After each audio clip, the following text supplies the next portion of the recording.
राज्य में अजीब तानाशाही चल रही है। पूरे राज्य में तानाशाही का माहौल है और सत्ता में बैठे हुए लोग ये मन बना चुके हैं कि अब बचा खुचा कार्यकाल जमकर तानाशाही के भरोसे चलाया जाए और इसी तानाशाही के भरोसे अगली बार जनता के बीच जाकर वोट मांगे जाए। अगर कोई पत्रकार भाई, कोई साथी अगर किसी कयास को अपने सोशल मीडिया अकाउंट से प्रसारित करता है तो पुलिस थानों में उन्हें बुलाया जा रहा है, उन्हें धमकाया जा रहा है कि आप सरकार के बारे में ये कुछ मत लिखिए। जितने भी कयास सोशल मीडिया के माध्यम से आ रहे हैं वो कयास या तो इस रूप में है कि सरकार ने भ्रष्टाचार किया, सरकार को उन भ्रष्टाचार के आरोपों पर जांच करनी चाहिए, बजाय इसके उन लोगों को थाने में बुलाकर धमकाया जा रहा है। अभी एक ऐसा मामला आया कि कुछ 4-5 पत्रकार साथियों को थाने में बुलाकर धमकाया गया और उनको उनके सोशल मीडिया से ये वीडियो उनसे जारी कराया गया कि मेरी गलती हो गई, मैं माफी चाहता हूं, भूल हो गया। और वो उन्होंने कहा क्या था? उन्होंने कहा था कि प्रदेश में राजनीतिक माहौल इस तरह है कि हो सकता है कि प्रदेश में मुख्यमंत्री बदल जाएं। धामी जी को शायद ये बात बिल्कुल रास नहीं आई और उन्होंने पुलिस का सहारा लेते हुए उन लोगों को थाने में बुलाकर धमकाने का काम किया। मैं धामी जी से पूछना चाहता हूं, धामी जी, इस प्रदेश में इतने सालों में कितने मुख्यमंत्री बन गए और जिस दिन मुख्यमंत्री बनते हैं उसी दिन से ये कयास लगाने शुरू हो जाते हैं कि बदल सकता है, बदल सकता है, ये आदमी 5 साल पूरा नहीं करेगा, ये आदमी 3 साल पूरा नहीं करेगा, ये मुख्यमंत्री 2 साल पूरा नहीं करेगा। इस तरह के कयास तो जब नारायण दत्त तिवारी बने उसके बाद से लगाते जा रहे हैं लोग, लेकिन किसी मुख्यमंत्री ने इस तरह के काम नहीं किए कि उन लोगों को थानों में बुलाकर थानेदारों के द्वारा, पुलिस के कांस्टेबलों के द्वारा धमकाया जाए। ये किसी ने नहीं किया। ये रिकॉर्ड सिर्फ आपके नाम बन रहा है कि आप इस तरह का काम कर रहे हैं। अभी मैं सोशल मीडिया पे देख रहा हूं कि बतेरे लोग माफी मांग रहे हैं और ये तो लोकतंत्र का नितांत, लोकतांत्रिक अधिकारों का हनन है और जिसके लिए धामी जी का नाम रिकॉर्ड में रखा जाएगा कि ऐसे भी मुख्यमंत्री हुए जो इस कयास पर कि कोई अपने फेसबुक में लिख दे कि मुख्यमंत्री हट रहे हैं, उस पर लोगों को थाने बुलवाकर धमकवा दें, ये लिखा जाएगा। वैसे मैं धामी जी को याद दिला दूं कि जितने मुख्यमंत्री हुए, क्या त्रिवेंद्र रावत जब मुख्यमंत्री थे तब ये कयास नहीं लगाए जाते थे कि वो हटेंगे? और वो सत्य हुआ, वो हटे।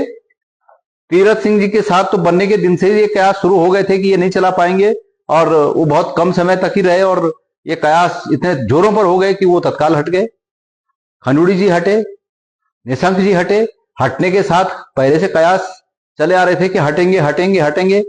विजय बहुगुणा जी हटे। तो ये कयास लगाना लोकतंत्र में कोई अपराध नहीं है और इस बात के लिए अगर आप कुछ लोगों को जो सोशल मीडिया पर लिख रहे हैं उनको अगर थाने में बुलाकर धमका रहे हैं तो निश्चित रूप में आपका ये कृत्य भी क्षम्य नहीं है। लोकतंत्र की अदालत में इस बात के लिए भी आपको दंडित किया जाएगा। लिहाजा मैं लोकतंत्र के सभी रखवालों से और लोकतंत्र के चौथे स्तंभ से और जो निर्भीक पत्रकारिता करने में विश्वास रखते हैं, मेरा उन सब से कहना है कि अपने विचारों को व्यक्त करने के लिए कोई इस प्रकार का डर मन में न रखें। वो स्वतंत्र रूप से, हाँ ये जरूर है कि वायस्ड न हो, लेकिन स्वतंत्र रूप से अपने विचारों को रखने के लिए वो स्वतंत्र हैं, रखें। और यही प्रदेश के प्रति, प्रदेश की जनता के प्रति हम सबकी सच्ची सेवा होगी। और सत्ता पक्ष को चाहिए कि वो अपने गिरेबान में झांके। धामी जी से मैं कहना चाहूंगा, LUCC इतना बड़ा मुद्दा है, इतना बड़ा मुद्दा है, आप उस पर कार्रवाई करिए ना। जो काम, जिस काम के लिए जनता ने आपको चुन रखा उस पर कार्रवाई करिए ना। आप ये करिए कि भाई कैसे आपके मुख्यमंत्री रहते हुए और धन सिंह रावत के सहकारिता मंत्री रहते हुए कैसे इस प्रदेश में तथाकथित उस सहकारी समिति ने जो फंड इकट्ठा करने का जिनके पास अधिकार नहीं था, इतना पैसा कैसे इकट्ठा किया? क्या ये बिना किसी नेता के संरक्षण के हो गया? इस बात का जवाब देना। वो कम से कम इस बात का को पुख्ता करने के लिए कि प्रदेश के कितने लोगों का कितना पैसा वो समिति लेकर संपत्त हो गई, इसके लिए कुछ एक ठोस आधार बनाए। वो एक हर जिले में एक ऐसा प्रकोष्ठ का गठन करें कि जहां पर लोग अपनी शिकायत दे सके कि मेरा इतना पैसा है, ताकि ये पता चल सके कि उत्तराखंड से कितना पैसा गया है, वो रिकॉर्ड रहे। लोग कोई कह रहे हैं कि 100 करोड़, कोई कह रहे हैं 200 करोड़, कोई कह रहे हैं 500 करोड़, पर मेरा मानना है कि कम से कम 2000 करोड़ इस प्रदेश से गया है। बतेरे लोग लुट चुके हैं। तो इसमें कुछ काम दिखाएं। धन सिंह रावत जी का मैं एक बयान सुन रहा था, देख रहा था, उन्होंने कहा कि ये कांग्रेस इसके लिए दोषी है। तो धन सिंह रावत जी उसको बताएं कि पिछले 8 साल में क्या इस प्रदेश में कांग्रेस का शासन है? क्या इस प्रदेश में कांग्रेस के किसी नेता के संरक्षण में वो 8 साल में ये काम किया? उन्होंने इस 4-5 साल में किया।